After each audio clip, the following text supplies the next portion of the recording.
Welcome to the Burning Pallets podcast, sponsored by Texsource. Here's your host, Ryan Boland. Hey, what's up, guys? Ryan here with the Burning Pallets podcast, along with Mike Coley. We are at the Long Beach Trade Show in the M&R booth. Burning Pallets, they brought Burning Pallets on to talk to a bunch of their customers, and a really important one that I think that they cornered in the M&R booth for us to talk to is Sean. And I'll let you introduce yourself, and then we'll jump into it, because you got an interesting story of how you're here, how you got here. So. Sure. My name is Sean Kirkpatrick. I'm the owner of Print Hybrid Screen Print Shop, formerly Integrities, and we can talk about that a little bit. Integrities. Clever. Yes. So we can get into that real quick. When I started in 2002, my business partner was a youth minister, and we were trying to come up with a name, and so we wanted to target churches as our customer base, and so we wanted to have some kind of play on words, and so it was Integrity. Was there any other names you tossed up, like Heavenly Teas? Yeah, or? all that stuff. Nice. Yeah, so yeah. That was right off the cuff there. I'm in my loopy stage. I'm going to be saying stuff. and it was so weird, because back in the old days, websites, we actually named the company Integrities.com, because we wanted everybody to know we had a website, because at that time, you have a website, it was crazy.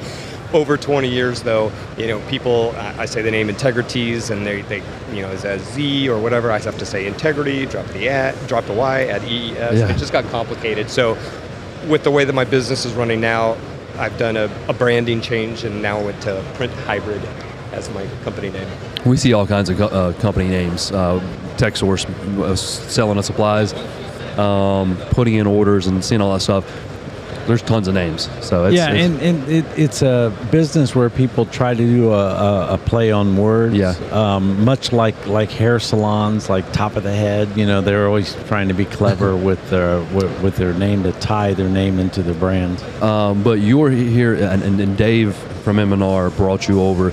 You have a really special way of how you've, I don't want to drop all the bombs in the beginning, but you got the digital squeegee, and you're now going towards the direct-to-film, and that's an important, I guess we'll call it a marriage that you're putting together, because no one's ever done it before, and I would say that you would not need to do it, but I don't have that machine, so I don't know. But there's the way you got into it. You did it the right way, and you and Mike will both kind of talk about that tons, because you started Facebook groups to get help or to give tips on digital squeegees, and how you got into the digital squeegee or bought one. Sure. So grew my business, went from a 6-color Sportsman to a 10-color Gauntlet, thinking that was all the colors that I would ever need, 10-color.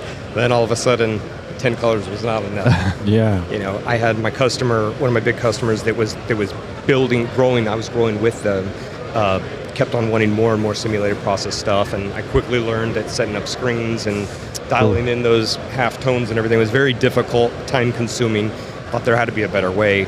Entered the digital squeegee, saw it at Long Beach show. I'm guessing that was January of 2018. Saw the price tag, thought never for my shop. And over the next 2 or 3 months, having more and more headaches with simulated process, the digital squeegee started making a little bit more sense for me. Trying to find more information at the time, there wasn't anybody that was willing to give out that information. It was early, right? It was very early. Yeah. And so there was Adidas and Fanatics. They were the shops that had these machines, several of them. They were doing great things with them.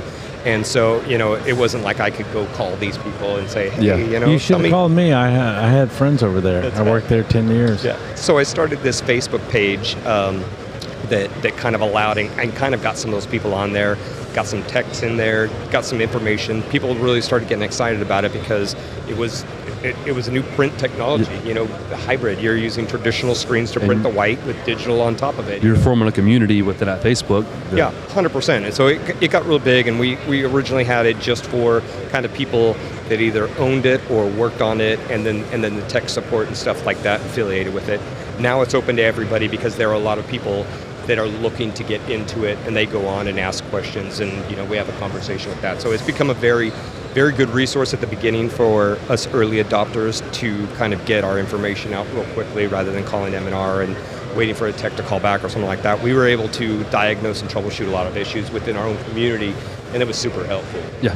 Um, But you formed that Facebook before you bought the digital squeegee. Yeah. And that's what helped you understand and know that piece of equipment a whole lot better. I don't think it persuaded you to buy one. Yeah, I think you already wanted to buy one. Yeah. You were already going to buy one, but that just made you that much stronger going straight into. It gave me the confidence to spend the money and put in this new technology. Versus some people that we've talked to or heard from that it takes a good 4, 6, 8 months to get that squeegee. Average. That's what you're hearing out there, especially dialing in the color and start playing around with different, all the different underbase possibilities, half toning the underbase. All of that is a process. Yeah, I think the digital squeegee, when people look at it, they look at it at the show, it looks, big and menacing, and then it's sold as, hey, 3 screens. Get your white set up, you get your tie, and you can be printing these beautiful prints and stuff. And it, everybody talks about the good, but there's a lot of bad and ugly. And so I basically was one of the first small shops in the industry to get it, and I really put the time and energy into developing the processes in my shop, getting my people really trained and dialed in to where we knew how to run it correctly. We weren't scared of dealing with water-based inks in hot, dry West Texas. I'd never had any experience, but I was like, I bought it. I get to make it work. Here we go. You never played water-based before that? No. Okay. Sorry, you're out of where? Lubbock, Texas. Texas, okay. So we have a customer, Texsource in Georgia, has a digital squeegee. Dustin, I think you went to Hug? Yes. So Dustin Koch, I can't remember. Yep. He used to work for Texsource, but then he moved on, and he now works for Basic Printing and More. And so you know Dustin? Yeah. Co, right? I always mess his name up. He broke me early. And we were working with him, and being a supplier, we're bringing in all these water-based inks for him to work on the digital squeegee. So you got the Matsui, you got the M&R inks, and you have a few Aquarius inks that can play into there. You got Magna.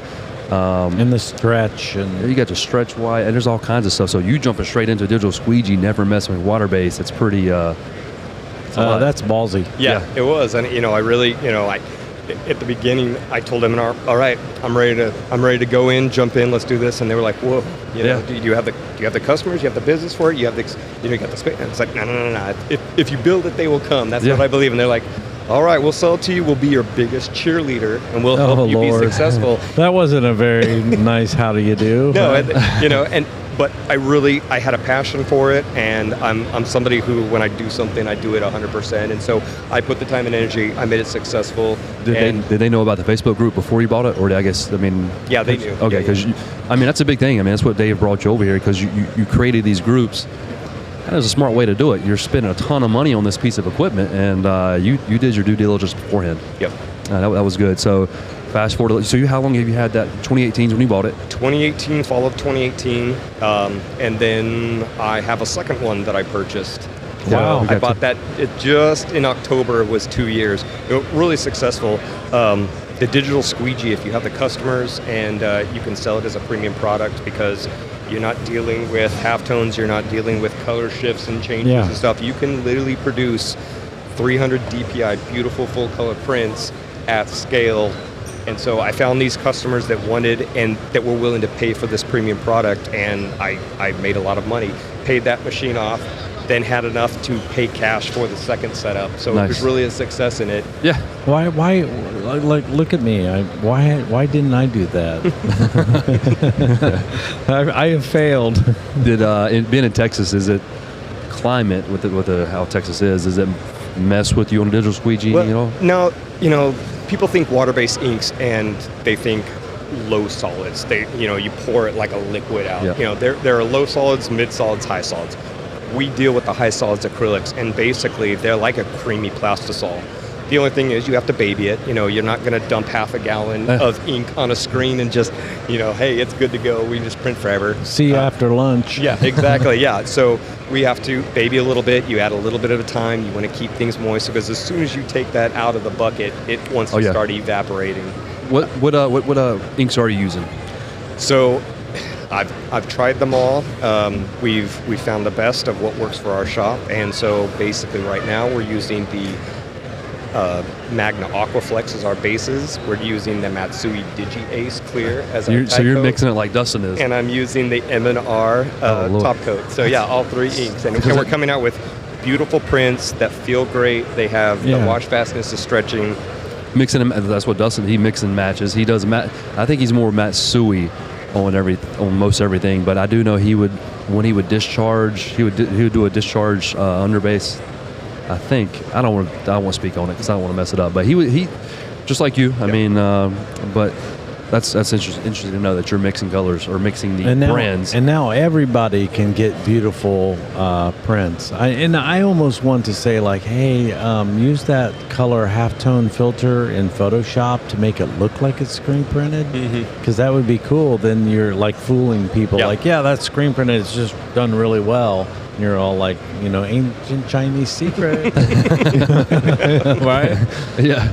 So where did you start? I don't want to get too deep into it because I want to talk about the digital squeegees and then the DTF, but what did you start with? What piece of equipment in 2002?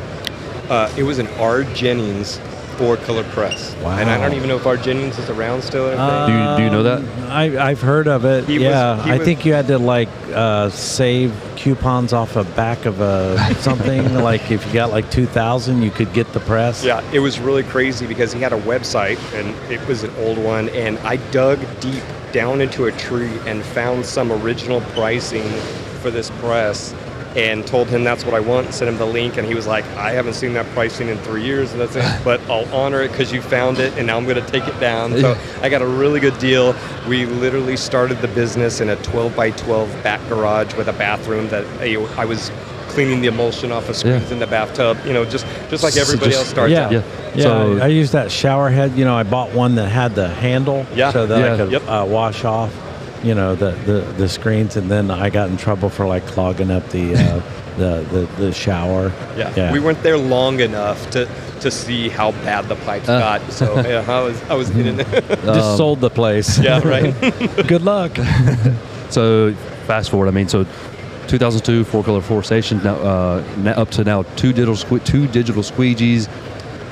Which you obviously have two gauntlets. So I'm running my original digital squeegee on the Striker, 22 station Striker, which allows me to position discharge and bleed blocker and special effects and spot colors that I can't hit with CMYK. Striker, that is a beast. It's a beast. It's a really versatile machine, and the way I had it in my shop, it fit long and everything. and I originally was cheap and ordered it just enough to be able to print this here and a flash, and then all of these empty heads, and then I was working. But you're able to build onto it, though. But then, and then within 6 months, I was like, I just need it filled out, because I think I got a call from somebody who needed me to do like a 5,000 shirt NASCAR order, and I couldn't do the spot fluorescent orange because I didn't have the printhead capabilities in there, and I was like, all right, M&R, let's get this in here and let's get them filled up, And so I tell everybody that are thinking about digital squeegee to put it on the largest possible press that they can afford,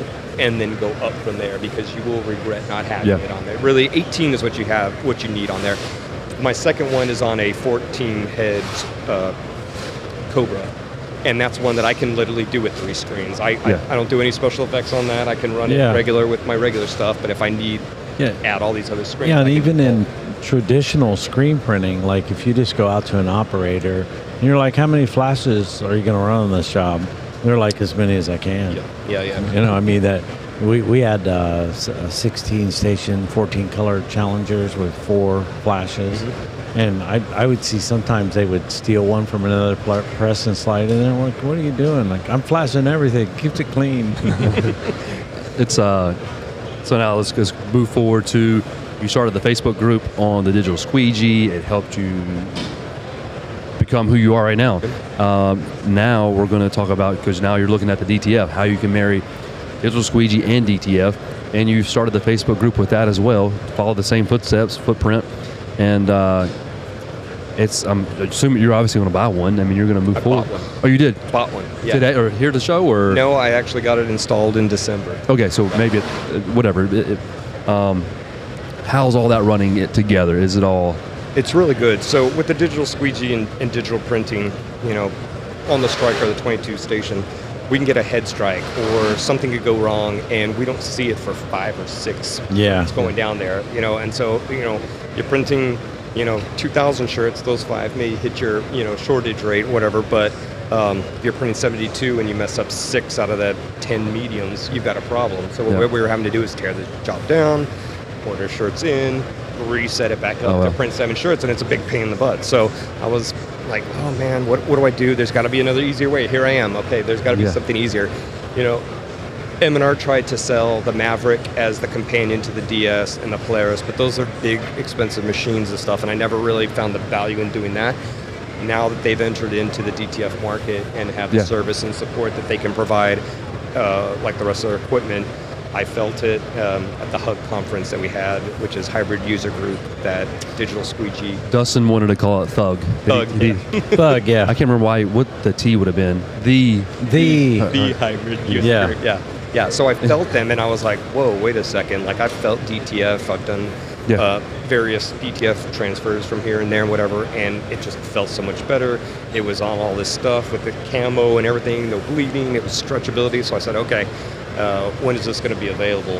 And so I started doing some thinking, started asking some of my customers if they were interested in using it and me bring this into my shop, and got some really good responses. I'm doing something a little bit different in that I'm the only person right now, or shop in America right now, with the digital squeegee and the Quattro. So I'm working with M&R to kind of get those profile colors to be looking the same, so that instead of setting the job up to print those 7 misprints, I can just run it on the Quattro. So what are the challenges? Because on the digital squeegee, you've got this option because of the screen print part of it to get some halftoning going on in there, right? Yeah, so I mean, they're CMYK inks and everything, but they're 2 different profiles and 2 different levels of rips and stuff like that. So I'm having to take the profile that M&R has and kind of deconstruct it in Photoshop, and we're doing some desaturation, some levels, and some curve tweaks and stuff. And I've got it about 90% the same, to where probably an average person would look at them and say, I can't tell the difference. Yeah. I can still tell the difference. There's some little yellow here and a little bit more magenta there. Photoshop Ninja stuff. Yeah, right. There. Yeah. So I'm looking to basically build an action to where if I need to, I can literally print my stuff on the DS, and if it's good, if I need to do reprints, load that up, push the action, send that file to the Quattro. And so is that mainly why you got a DTF as well, as far as the misprints that you, or short run stuff? Sure. Samples. You print 500, and then the company comes back and says, "Hey, I need 30 more." I got you there. You're like, I'm not doing that. Yeah. Now you can say I'm doing it. Gotcha. And then everybody's all, how's the economy going? Where are we going? Everything like that. I wanted something else to kind of differentiate myself, and I'm a large volume contract printer, so my minimum is only 144. And so good for you. People come in and say, "Hey, 50 shirts," and I'm like, I'm just not set up. I've got a friend down the street. Hey, he sends me his order. You did the same thing. Yeah, we talked about that earlier. The other classic one that's you're in this business is you're doing a run, and in this 100 shirts or something, and they're like, "Can you make one for my little baby? And put it on the onesie?" And we used to be like, "No." And now you're just like, yeah, if you want to pay for it, I'll get this DTF. And so that helped too when you're trying to that low quantity stuff. Are you going to try and wholesale on the DTF as well, the sheets? So really, and that's what I told M&R, hey, I want one of these, and they said, this is digital, and it's got that white on there, which is traditionally the devil in all digital printing. It is the devil. They say you have to be running this machine, and so you have the business. And once again, if you build it, they will come. So then I started talking to my local printers that I'm really good friends with. I don't really compete with anybody locally, so I have really good relationships with them, and started talking to them. I said, hey, I'm bringing in this commercial grade machine that I feel is probably a better product than what you're receiving. If I can get that to you at the same price point or a little, and it feels better for you, would you bring your business over to me? And they said 100%. So so I've got the business now that once I decide, and I'm working on pricing and getting a nice sample sheet put together that I can give out to everybody and stuff, and I'm looking at about February offering that as contract. not to the fact that I'm not into building the little gang sheet builder or selling two feet of prints to I somebody gotcha. and shipping it. I'm not doing that, but large volume of stuff, yeah, I'm definitely down for that.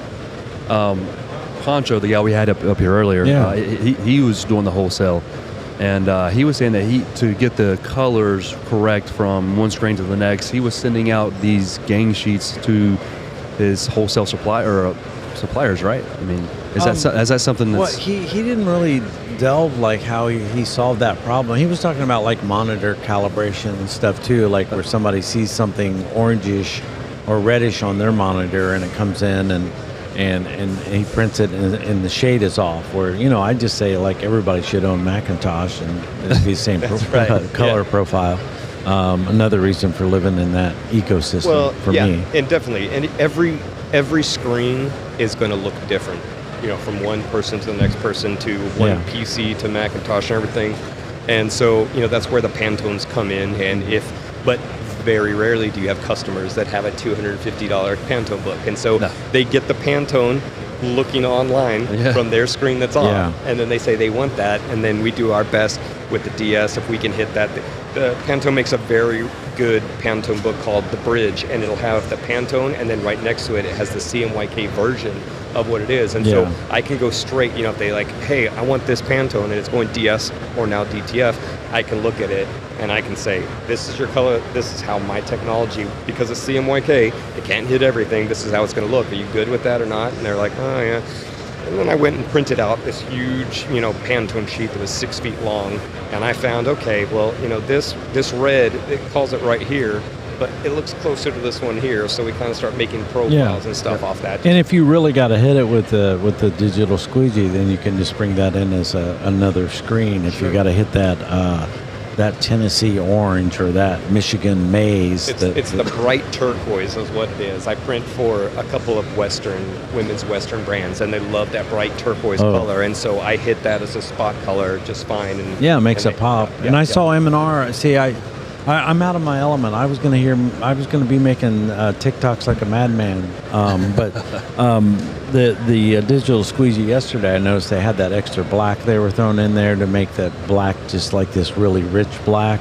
And they just sort of had kind of a faded black underneath it. So I know they're printing today. They're printing like a fluorescent orange eye that you can put UV on and it's glowing. It's like a bat. It's really cool. See, I need to get over there. Can I sneak over there and get a T-shirt? Yeah. I mean, I still like getting free T-shirts. The digital squeegee is in its nature the hybrid where you're marrying traditional and digital on there, but it offers so much more to where it is digital, it is traditional, but you can add special effects. You can add your discharge. Especially when you have a striker. I mean, you can do all kinds of stuff. That is the ultimate game changer. Is you got the best of both worlds. It's like there's nothing you can't do with the right scenario. So I imagine like high-end color separation in the future will absolutely die. There'll be some crazy old people like me that are just like, I'm going to do this 6 spot simulated process But digital squeegees it's a nightmare to do color separation.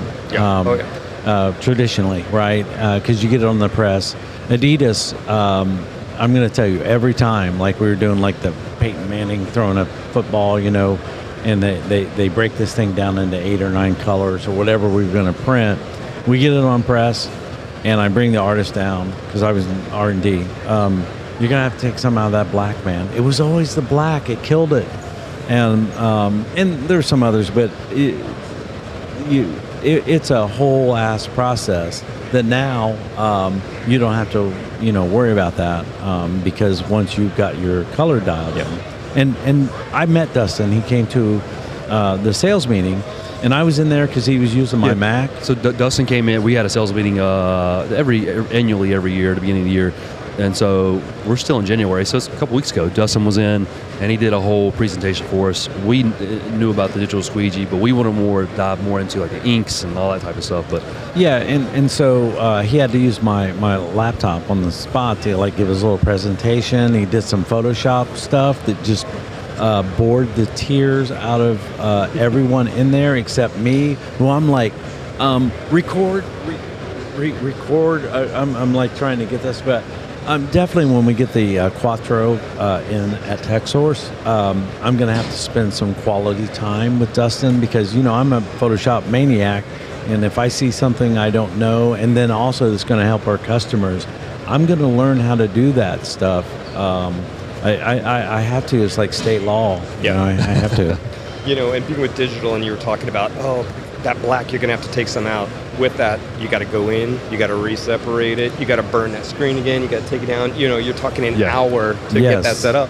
Guess what? With the digital squeegee, we go into Photoshop, we dial something down, we save it, send it, and in 5 minutes we can make changes. Yeah, dude. That is like, that's space age. Shit. I mean, call that's it my crazy. cheat button. It really is. It feels like cheating. We get to a point where it's a black shirt, and golly, we just can't get the screens and everything to line up. We have a little bit of underbase.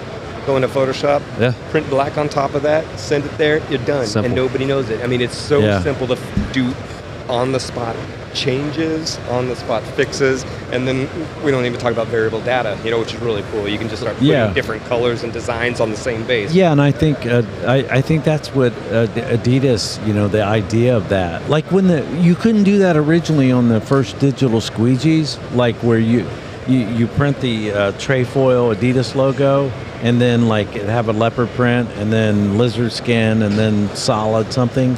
Originally, it wasn't like that. Yeah. And so when I saw this technology, I was still, in with the Adidas, that point in my career. And I remember telling a guy named David Bolding, who just retired, industry long M&R kind of expert. I said to him, okay, David, this is digital. Why would it have to be the same image every time? And he looked at me like, dude, we're working on that. we shit. got it coming. We're working, and so I love that because that's how your mind works. When you see one thing, you're like, well, this just opens the door wide open for variable data. I don't think customers can wrap their heads around it. There's not, because in screen printing you can't do it. And so it's hard for them to realize the possibility. I've had them for 5 years, and I've only used variable data a couple times. I actually did a limited edition, one of 50 shirts. That would be perfect for that. And each of them had one of 50, two of 50, three of 50, and I was able to do that. And they thought that was the coolest thing because it was for a company. I think that could be a niche for you. Yeah. If you could exploit that, because like everybody these days, that's why everybody's brother floating around this room thinks they're going to come up with the next, brand, right? It's the dream, right? A lot of people get into there, they're going to do a brand that doesn't work because they maybe, for various reasons, and they end up doing custom work. That sucks a lot of people in, but they love the process. But they're like, my dreams of coming up with the next FUBU is gone, right? It's that I want something exclusive.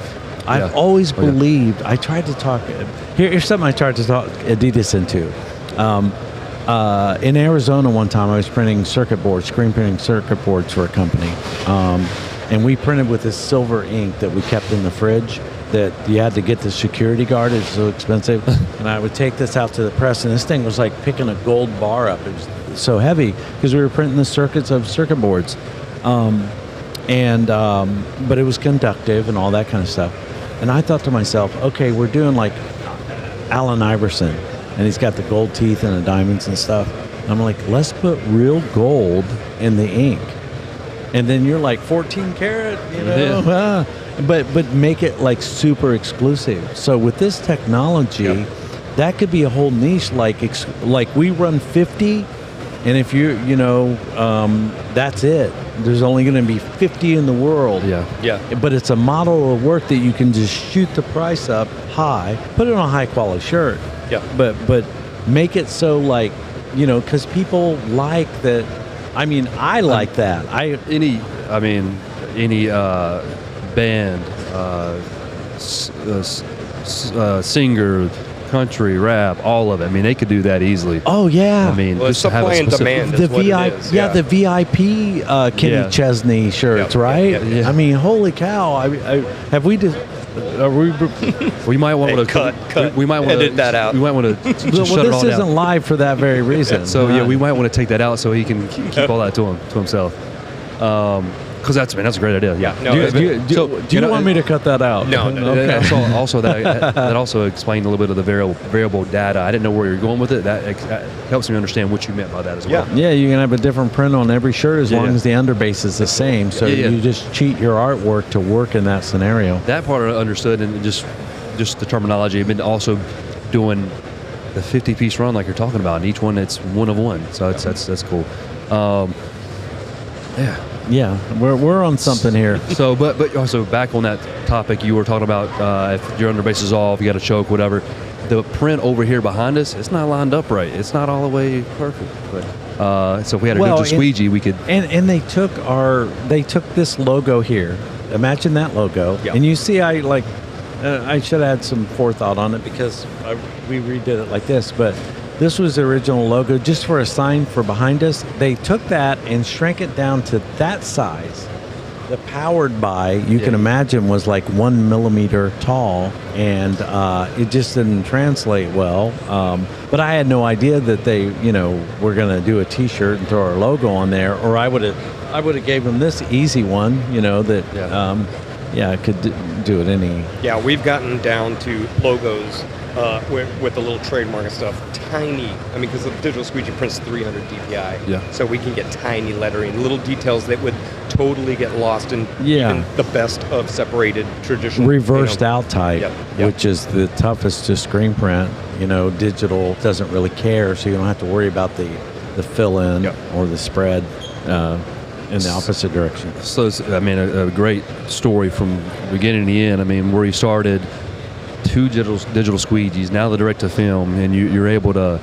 It all works well, and it's the story that we want to get out and tell the people out there who's trying to continue to grow, as well as the kind of that M&R story, the digital squeegee times DTF, Quattro. Yeah, so I looked at the DTF and I'm thinking, okay, well, if we're printing 500 shirts on the DS and we have a head strike, we don't see that head strike till the puller takes off 6 shirts in. Yep. And if it out of my misprint rate, then I have to tear the job down, I have to order shirts in, I have to set it up to print 7 shirts, and that just isn't efficient for the way I run things. So I'm thinking that if I can get the colors to be an acceptable comparability between the Quattro and the digital squeegee, then all I have to do is order shirts, I heat press on a DTF, and the customer is none the wiser.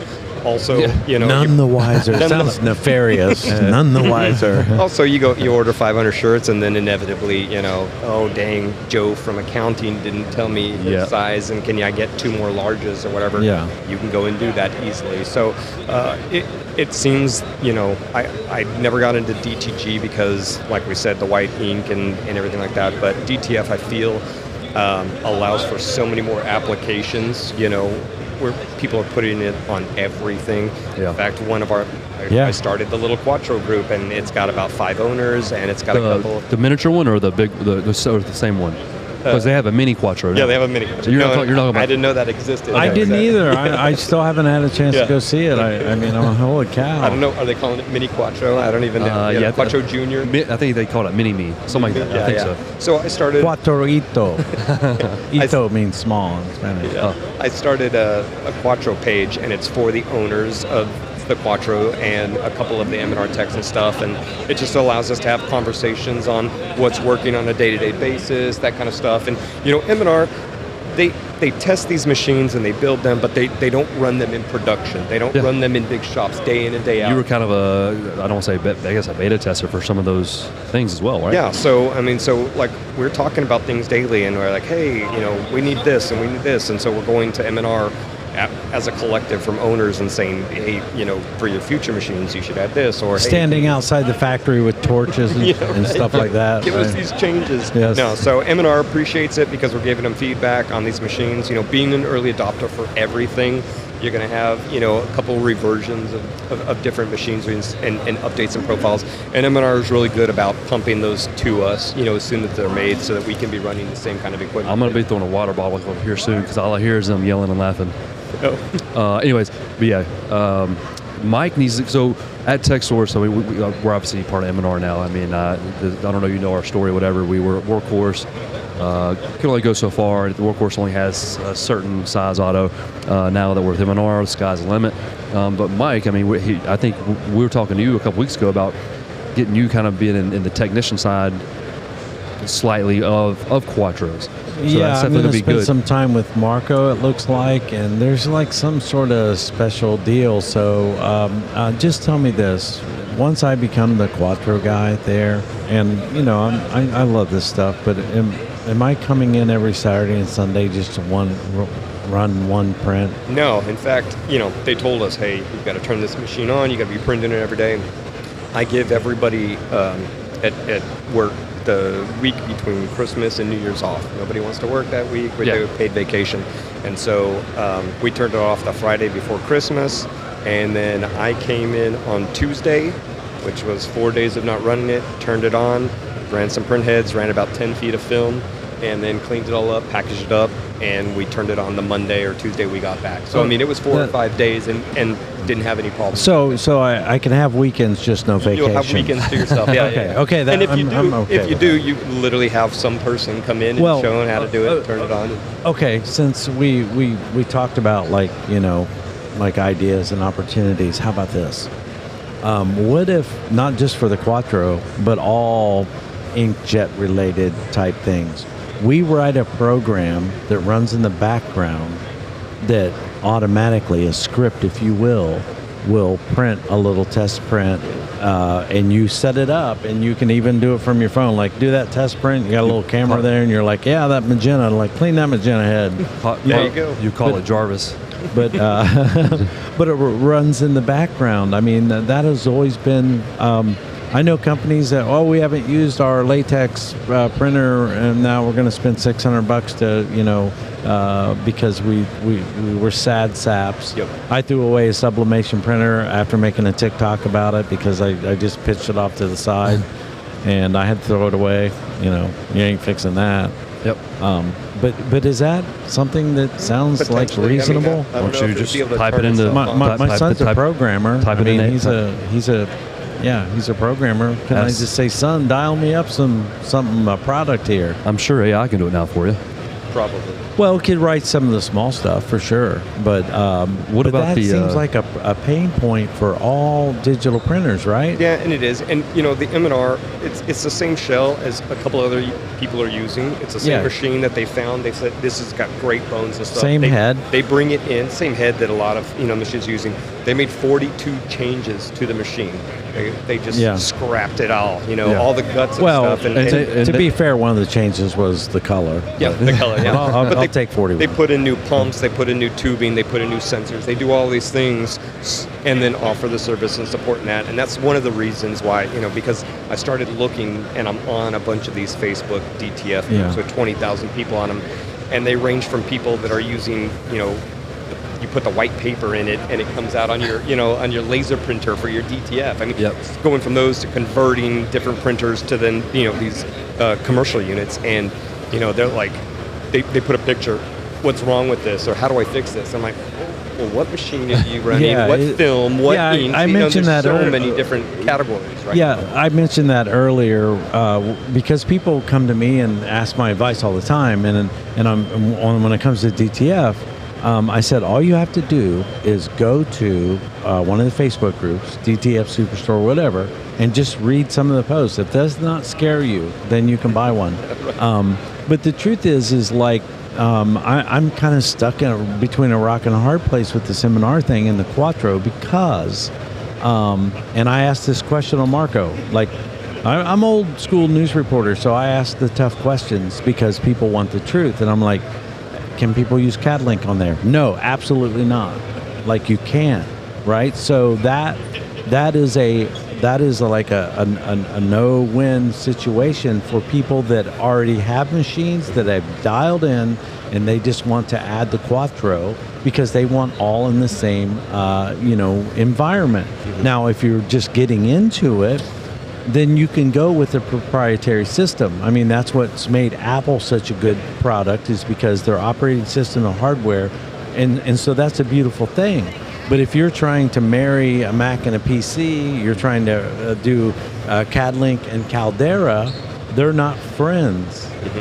And, you know, I'm sure they're going to make advances in their color, you know, which you can do, the voodoo Photoshop magic.